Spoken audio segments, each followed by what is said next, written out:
Alright, so here's another installment of Mark's mower. I guess this is just going to be a hodgepodge one. So, as you saw in the first video, this anti-scalp wheel on the deck was totally worn through, and it got to the point where it was so worn that the nut went into the wheel and then the wheel just fell off. So now I've got to replace this, and I'll show you the whole setup to replace that later, but at the moment I'm currently heating it to insane temperatures. I think we're at just approaching red hot. We already went through straw, purple, and blue, and now there's no color, so I'm assuming it must be red hot in there. I drilled a 1/4-inch hole pretty much all the way to there. Could not drive it out with a punch, but I also don't have the table vise here. So currently what I'm doing is taking the propane torch and just heating the absolute fuck out of it, and then I'm just going to douse it in ice cold water and see if it explodes or not.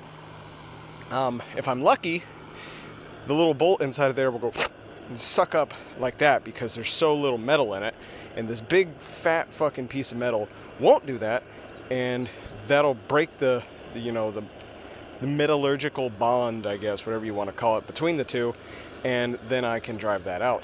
So I did everything that I could without having to do this, and now we're going to do this. So let's see how hot this guy is getting. Yeah, we're just starting to get to the red hot stage, and eventually one day I'm going to use up this propane because this bottle leaks and I have to leave my piezoelectric starter on this bottle so it doesn't leak propane everywhere. So let's see if this blows up or not. Safety squints, engage.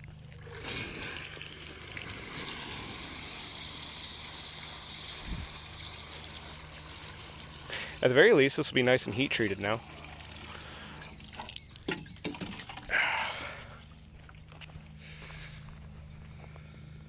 So anyway, we'll play around with that later because it's like 9:30 and 93 degrees Fahrenheit, 93% humidity. It's just an awful day. I was out here for like 15 minutes and I was drenched to the damn bone.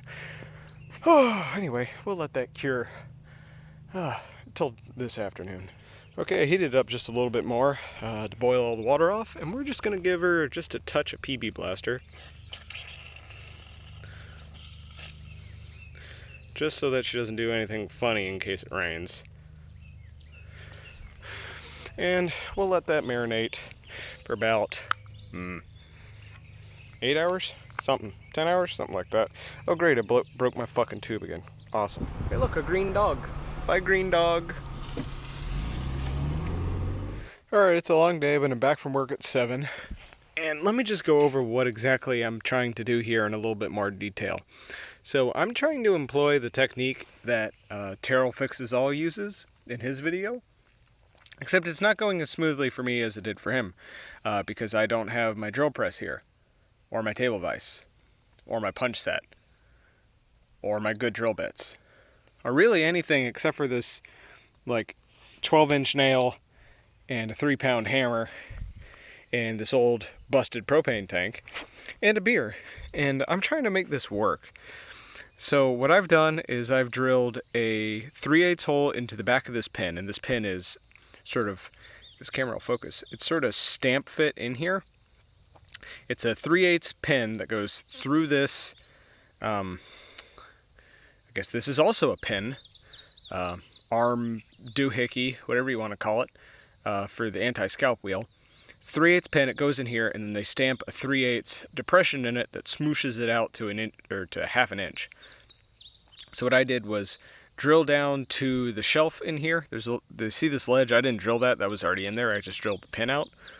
You drill in to that shelf with a 3/8 bit, then you come back with a 1/2 inch bit, and you drill it all the way down until you've completely removed the top half of the pin.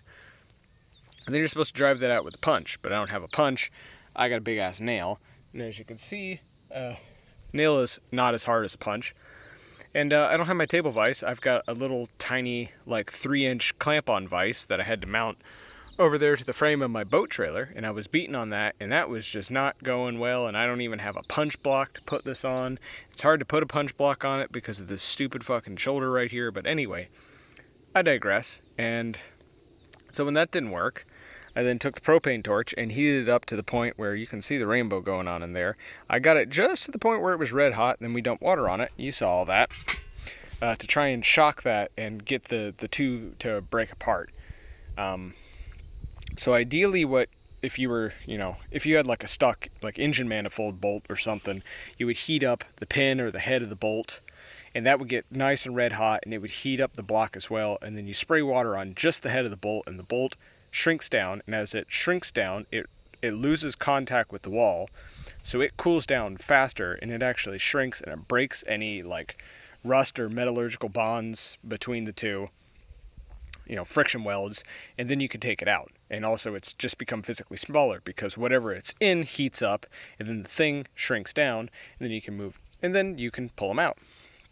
So what I just did is I just dumped water on the whole thing to get everything to shrink down. And so that pin should shrink down really fast, especially since I've got this 1/4-inch hole drilled all the way clear to about here in it.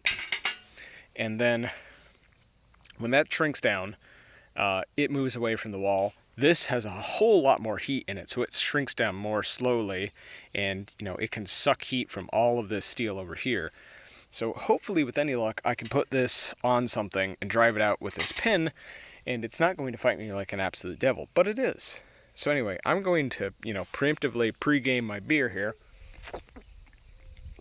drink about half of that, and then come back and beat on this, and hopefully it should just pop right out. And then I'll show you all the other BS I have to replace this without actually buying the appropriate hardware. But real quick, before we get to that, here's what's left of that nut. Yeah, so it was due. Got a pretty prodigious shoulder there on the top, and as you can see, it is worn on the bottom there. That's not entirely flat. So yeah, normally it's supposed to be about yay big. It's probably supposed to be at least a 1/2-inch pin, if not like a 9/16, maybe even a 5/8. But yeah, it's doing one of those now. So that's why we got to replace it. I mean, in a pinch, I could get another nut and a big old fender washer, or I'd probably want like an 1/8-inch washer. Then I could stuff it on here, and I could get by like that. And if this doesn't come out, that's probably what we're going to have to do. But I'm still going to try and drive this out with a punch, and push comes to shove, I will grind some flats onto this and try and wriggle it out with, a wrench or the vice grips. I'm probably just going to clamp the vice grips on it since it's all oval shaped now, and see if I can get this to turn. If I can get it to turn, then I'm confident I can drive it out. So I may just try that real quick, see how difficult it is. It's probably not going to do anything. And if not, more heat and more beer. Well, we got some movement out of her with the vice grips, so that means there's light at the end of the tunnel. It's just a matter of getting it over something where I can properly, just put the meat down in it. Just, break out the 20-pound sledge if I have to, and just beat that son of a bitch out. And I mean, if I really, really got to do it, I can take a 3/8 bit and just drill the whole thing out, wallow that out to like 7/16, and just put a bigger bolt in it. We'll see. World's my oyster. Alright, well, I've done what I can. I was able to get about maybe 1/4 of a turn of just sort of free wiggle out of there.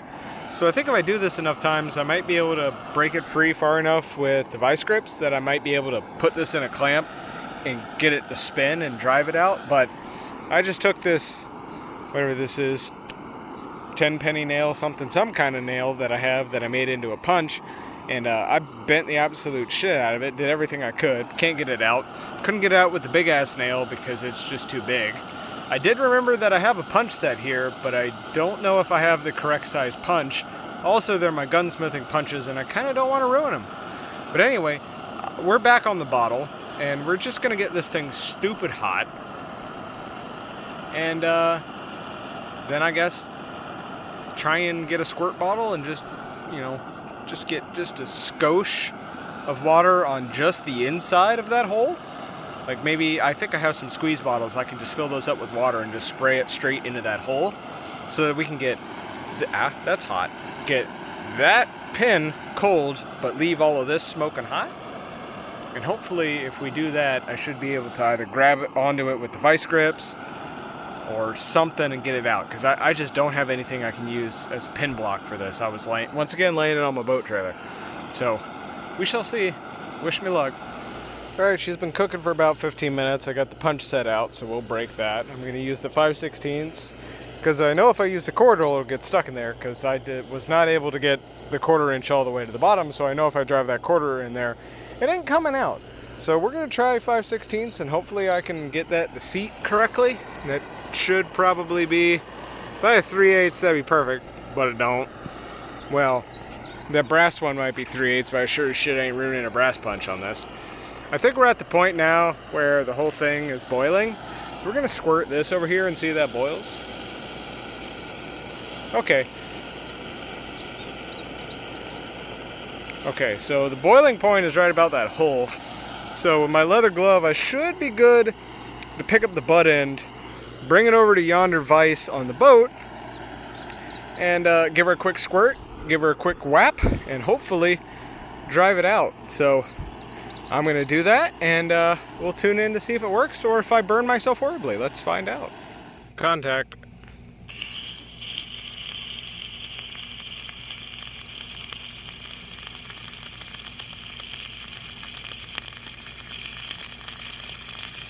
Alright, now we're going to try that. It's going to take me 2 hands. Hold up. Well, it seems all I was able to do was just roll the edges in and get my punch jammed. So that's great. I think I really need a 3/8 punch for this. We're going to go back to the vice grip and just keep wiggling and see if it decides to do anything. And if not, come back in here with 3/8 bit and just drill the whole fucking thing out, because who the hell cares anymore. I gotta get this thing done, and I've got like 45 minutes before I run out of daylight. So yeah, we're gonna teach this son of a bitch a lesson. Well, I got her to the point where I can spin her pretty easily, and I can do a full rotation if I try. And I figured out the reason why it's not coming out. It's because I wasn't through the 1/2 inch lip yet. So I've still got some more drilling to do with the 1/2 inch bit. And then hopefully it should just pop right out. And it's probably just that I'm an idiot, and not actually that this is stuck. Well, I forgot to charge the battery, so thankfully I have just enough juice that I was able to get the 1/2 inch in there far enough that there's light at the end of the tunnel.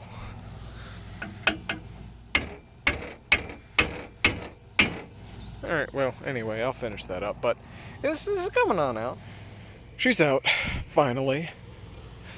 Lord, that was too much effort. Anyway, so let's move on to the fancy newfangled hardware we're going to put on here. And by that I mean the jerry-rigged bastardized bullshit that I bought from the hardware store for like $7, which was still too much. But I didn't have access to my Bino parts and engine bolts, so yeah, whatever, make do. Make do, that's the theme of this. Alright, so here's what we got for bastardized hardware. So we got this run right through the peg thing, column, arm, doohickey. And what we've got is I believe this is a 4-inch, actually I think I went to a 4.5 inch long. Yeah, 4.5 inch, 3/8 bolt, with a round shank. A 3/8 zinc plated washer. I think this is a 1/2 inch washer. I just found this one, I didn't buy it, because it turns out this hole in here is the exact diameter of this 3/8 washer, so I went and found a larger one to stick on the outside so that it would, butt up against this. Then this is a 2.5 inch, I think this is a 1/2 inch pipe nipple, I believe. Yeah, something like that. Another 2 3/8 washers, then the arm, then another 3/8 washer, and then a 3/8 lock nut. And that's all we're doing. And wheel just sits in there like that, spins freely. The wheel is spinning on this pipe nipple, and the pipe nipple is just spinning in the wheel, so it's got 2 points of spinnage, and you can grease up all of this inside of here, but it's still gonna wear. And this is a $5 bastardized fix. You could make it all nice and fancy like. You could get a properly sized bushing, but they didn't have any at the hardware store when I was doing this, so I just bought a pipe nipple, and we'll make that work. And so you just torque all of this down, hopefully, maybe. We'll see. I got to check to see how much clearance I have in between this big guy and this. And I may have to pull this big washer off, in which case I just torque everything down, and it torques onto this pipe nipple, and the pipe nipple locks into place, and this just spins on the nipple. And then this will wear out instead of the bolt, and then you can just replace this piece of pipe. So I'm going to cinch everything down, and we'll see how it spins.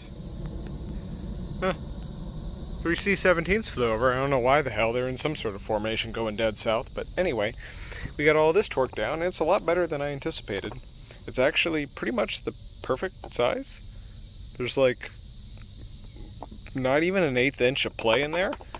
So that worked out perfectly. I could throw another washer on there if I really wanted to. Like I could probably put one on the back, swap, you know, one of those big boys out here on the back, get it real tight, but we don't need it to. It's just an anti-scalp wheel. So yeah, all the metal bits, all the stuff that I, you know, just put on there, that is all locked in solid. You know, it can spin on the shaft if it wants to, but it's not going to. And we can put a little bit of grease in there, you know, help it along somewhat, but it's just going to fall out. And yeah, let's go throw this back on the mower, and we should be back in business. Okay, there she is. So let's throw her back on there and see if it works. Bam! Good as new. Now let's see what other crap we can break and fix on this stupid thing. We got chrome rims now, boys. Anyway, I didn't even get a chance to mow today, so we never got to test it, so I'm just going to end the video here, and we'll never know. If this video helped you out, go down there, give it a like, comment, tell me how you would have done it better, because there's many other ways to, you know, do this better. And I didn't do any of them. So let me know. And if you want to see more of this garbage, you gotta subscribe. Go down there, smash the subscribe button, and until next time, Tom out.